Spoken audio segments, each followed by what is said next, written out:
பாபிலோனில் இருக்கிறார்கள். கெட்ட நாட்கள், பேட் சீசன், கஷ்ட காலம், சிறையிருப்பின் காலம். புலம்பாத, அழுவாத. எரேமியா அளவுக்கு நீங்க யாரும் கஷ்டப்பட மாட்டீங்க, பயப்படாதீங்க. ஆமேன். ஆனா இந்த அகோரங்கள் வரும்போது நீங்க பாபிலோன் இருந்து கொண்டு சொல்லணும், எருசலேமில் ஒரு பத்திரத்தில் கையெழுத்திட்டு நான் அதை பத்திரமாய் பதைத்து வச்சிருக்கிறேன். என் வெற்றியின் நாட்கள் சீக்கிரம் வரும். என்னை கைவிடாத தெய்வம் என்னை சந்திக்க வருவார். எங்கள் சிறையிருப்பு சீக்கிரம் தீரும். கர்த்தர் எங்களுக்கு சிறந்த நாட்களை தருவார். ஒரு ஒளிமயமான எதிர்காலத்தை கர்த்தர் எங்களுக்கு வைத்திருக்கிறார் என்று வார்த்தையை நம்பி வந்தவங்க மட்டும் ஒரு ஆமேன் சொல்ல மாட்டீங்களா? ஒன்னு சொல்லட்டுமாங்க, பாபிலோனியர்களே, எல்லாமே உங்க கையில கிடையாது. எல்லா நாளும் ஆட்சி உன் கையில் இருக்கும்னு சொல்ல முடியாது. என் ஆண்டவர் தான் ஆளுகிறவர். சீக்கிரம் தேசத்தில் திருப்பத்தை ஏற்படுத்துவார் என்று தெரிந்த எரேமியாவுக்கு கர்த்தர் சொல்றார், நிலத்தை வாங்கு, கையெழுத்து போடு, பத்திரத்தை பாதுகாத்து வை. ஏன்னா எல்லா நாளும் நீ அங்க இருக்க மாட்ட. எல்லா நாளும் நேபுகாத்நேச்சார் ஆள மாட்டாரு. நான் சிறுப்பு எல்லாத்தையும் குலுக்குவேன். என் ஜனத்தை திரும்ப நான் தூக்கி எடுப்பேன். இருக்கீங்களாங்க? நிகழ்காலத்தின் கஷ்டத்திலேயே சிக்கி விடாதிருங்கள். எத்தனை பேர் நம்புறீங்க இன்னைக்கு இருக்கிற இந்த நிலைமெல்லாம் தீர்ந்துரும்? அந்த சோகமான ஆமேனை நீங்களே வச்சுக்கோங்க.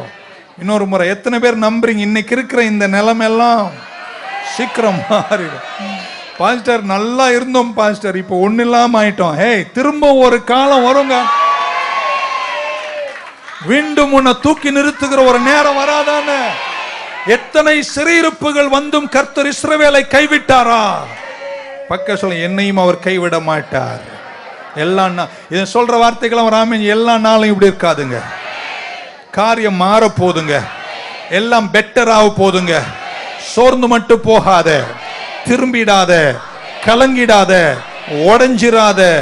எதிர்காலத்தை நோக்கி கர்த்தருடைய வார்த்தையை நம்பி தைரியமாக நில்லு. உங்க குடும்பம் சிறந்த நாட்களை காணும். உங்க திருமண வாழ்க்கை வெற்றியை காணும். உங்க பேர பிள்ளைங்கள்லாம்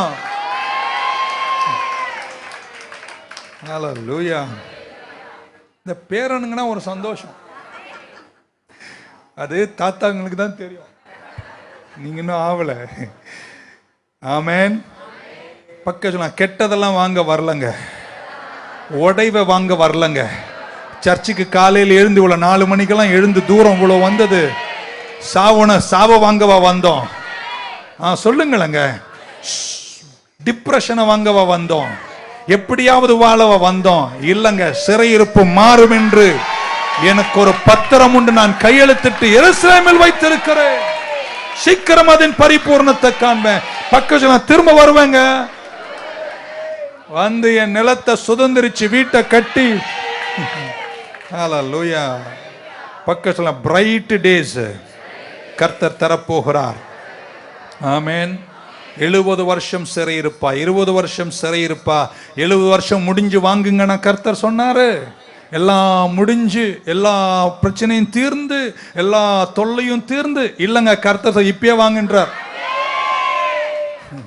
சிறை கைதிகளுக்கு முன்னாடியே, குழியில் இருக்கும் போதே உன்னை சந்திப்பதற்கு ஹனாமில் வருகிறார். அனநாத்தின் சொத்து பத்திரங்களோடு வருகிறார். பர்ச்சேஸ் ஆர்டர் வாங்குன்றார், ரெஜிஸ்டர் பண்ண. சிலர்லாம் எழுந்தில்ல ஆமேன்னு சொல்லியிருக்கணும். ஹல்லேலூயா. எத்தனை பேர் நம்புறீங்க என்னுடைய வெற்றியான நாட்கள் வரும்? ஆமென். கர்த்தர் நம்முடைய வாழ்க்கையை திரும்பவும் ஆதி நிலைக்கு திரும்புவார். கையை மேல உயர்த்துவீங்களா? எங்கே அழுதியோ, எங்கே உன்னை இறக்குனாங்களோ, எங்க உங்களை முடிக்க நினைச்சாங்களோ, என்ன எங்க உனக்கு சதி பண்ணாங்களோ, அதே இடத்துல நீங்க சாட்சி சொல்ல போறீங்க.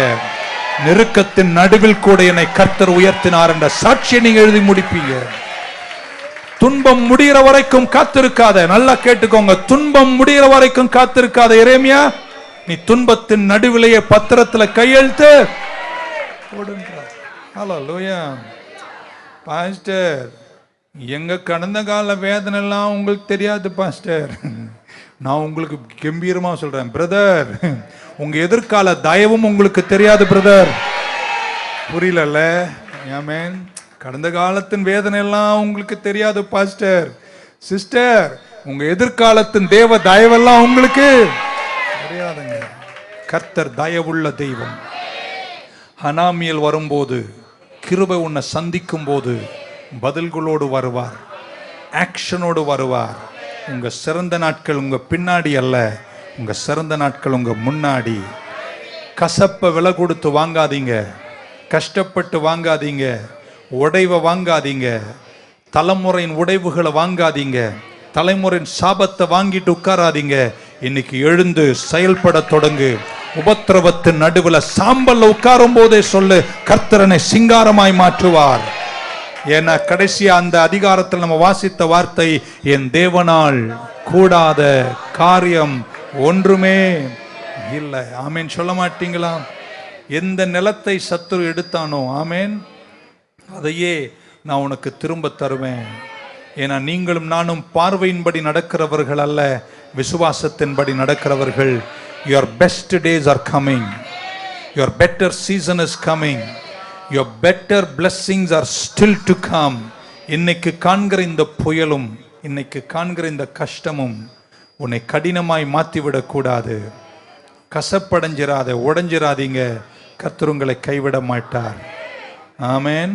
இப்படி ஒரு ஹாரிபிள் சிச்சுவேஷன்ல வரும்போது, எதுவுமே மாறாமல் இருக்கும்போது, சீக்கிரத்தில் நீங்காத தொல்லைகள் இருக்கும்போது, அது நடுவில் உங்களுக்கு இன்னைக்கு நான் தர்ற வார்த்தை, சோர்ந்துராத. ஆண்டவர் என்ன சொன்னார்னு உங்களுக்கு படிச்சு காட்டிடுறேன், அதெல்லாம் நீங்க செய்யணும். ஆமேன். 29ஆம் அதிகாரம், எரேமியாவின் புஸ்தகம் 29ஆம் அதிகாரம் 4-6 வாசிக்கிறேன். சிறையிருப்பு இருக்கிறாங்க, எரேமியாவை குழியில வைக்கிறாங்க, அகோரங்கள் தேசத்தில் நடக்குது. என்ன சொல்றார் கர்த்தர்? Thus saith the Lord of hosts, சேனைகளின் கர்த்தர் சொல்வதாவது, இஸ்ரவேலின் கர்த்தர் சொல்வதாவது, unto all that are carried away captives, சிறையிருப்பில் கொண்டு போன எல்லாருக்கும் கர்த்தர் சொல்ற வார்த்தை. கஷ்டத்தில் இருக்கலாம், ஒரு ஆமென் சொல்லுங்க. உங்களுக்கு கர்த்தர் சொல்லும் வார்த்தை அப்படின்னு சொல்லிட்டு சொல்றாரு, whom I have caused to be carried away from Jerusalem unto Babylon, எருசலேமிலிருந்து பாபிலோன் வரைக்கும் சிறைப்பிடிக்கப்பட்டவர்களுக்கு நான் தரும் வார்த்தை. பக்கத்துல இப்ப கூட நீ சும்மா இருக்காத, சிறையிருப்புல என்ன செய்யணும்னு சொல்றாரு. ஒன்னொன்னா சொல்லுவேன், ஒரு ஆமீன் சொல்றேன், சீக்கிரம் போயிடலாம். Build houses. எங்கங்க கஷ்டத்தில் இருக்கவங்க, சிறையிருப்புல இருக்கவங்க இல்லங்க, கட்டுன்றார். ஒன்னு கட்ட சொன்னாரு. அதுக்கப்புறம் அதில் குடிக்கொள்ளுங்கள், தோட்டங்களை நாட்டுங்கள், அதன் பழங்களை பக்க வச்சு நல்லா சாப்பிட. டெய்லி என் கையேந்தி பவுன்ல சாப்பிட்ற, ஒரு நாள் நல்லா சாப்பிட. ஓகே. அதுக்கப்புறம் சொல்லாரு, டேக் யூ வைஃப்ஸ், கல்யாணம் பண்ணுன்றா. கஷ்டத்தின் நடுவில் கல்யாணம் நடப்பதாக, அதாவது நடக்காதவர்களுக்கு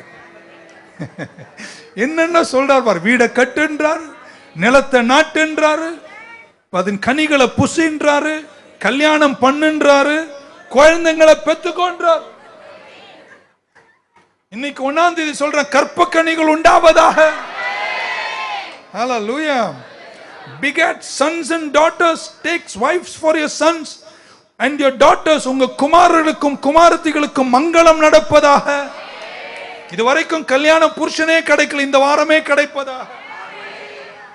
ஒரு சிறையிருப்புல செய்ய சொல்றார் அதை. ஆமென். They may bear sons and daughters, and that you may be increased there and not diminished. வலது கை மேல உயர்த்துங்க. துன்பத்தில் இருக்கீங்க, சிறையிருப்பில் இருக்கீங்க, வேதனையில் இருக்கீங்க, ஆனா நீ குறுக கூடாது, நீ பெருகணும்ன்றா. ஏன் கையை இறக்கிட்டீங்க? இன்னொரு வாட்டி துன்பத்தில் இருக்கும் போது உங்க எண்ணத்தை மாற்றுங்க. ஐயோ முடிஞ்சிச்சுங்க, அவ்வளவுதாங்க, அப்படியெல்லாம் நீ பாட்டு பாடாதீங்க. ஆமீன் சொல்ல மாட்டீங்களா? சோகத்தின் பாட்டை பாடாத. கர்த்தர் சொல்ல, சிறையிருப்புல தானே இருக்க, வீடை கட்டு, நிலத்தை நாட்டு, கல்யாணத்தை நடத்து, குடும்பத்தை கட்டு, பிள்ளைகள் பிறக்கட்டும், ஜெயமாயிரு, புசித்த நலமாயிரு. நீ இன்க்ரீஸ் ஆகணுமே தவிர டிமினிஷ் ஆகாத. பக்க சொல்லுங்க, எவ்வளவு கஷ்டம் வந்தாலும் எங்க குடும்பம் சுருங்கி போயிடாதுங்க. நீ சுருங்கனா சத்ரு நினைக்கிறான், நீங்க அது நடுவுல விரிவாக்கத்தையே காண வேண்டும். ஹல்லேலூயா. ஆக மொத்தத்தில் இந்த உலகத்தில் வாழுகிற விசுவாசிங்கெல்லாம் ஒரு அல்லேலியா சொல்லுங்க பார்க்கலாம். இது ஒன்றும் ஆவடி நமக்கு நித்திய வீடு கிடையாது. பட்டாபிராமம் கிடையாது. இது நமக்கு பெர்மனன்ட் கிடையாது. இது நம்ம ஆமென் பாபிலோன் வழியாக திரும்ப நவ எருசலேமுக்கு போகிறோம் நம்ம. ஆமென். சீக்கிரம் இயேசு வரப்போறார். வரீங்களாங்க? அங்கதான் நம்முடைய முடிவு. நவ எருசலேம் தான் முடிவு. ஆனா அங்க போற இந்த வழியில, இந்த சிறையிருப்பின் காலங்களில், இந்த கஷ்ட காலங்களில், பாபிலோன் வழியா போகும்போதும் நீங்க வீடுகளை கட்டுங்கள். அது மாதிரி ஆண்டவர் வருவார் நம்புறீங்க? இப்படி சொல்லட்டுமாங்க, அவர் நாளைக்கே வந்தாலும் நான் போறேன், ஆனா இன்னைக்கும் சோம்பேறியா இருக்க மாட்டேன், நான் கட்ட வேண்டியதை கட்டுவேன்னு இருக்கீங்களா?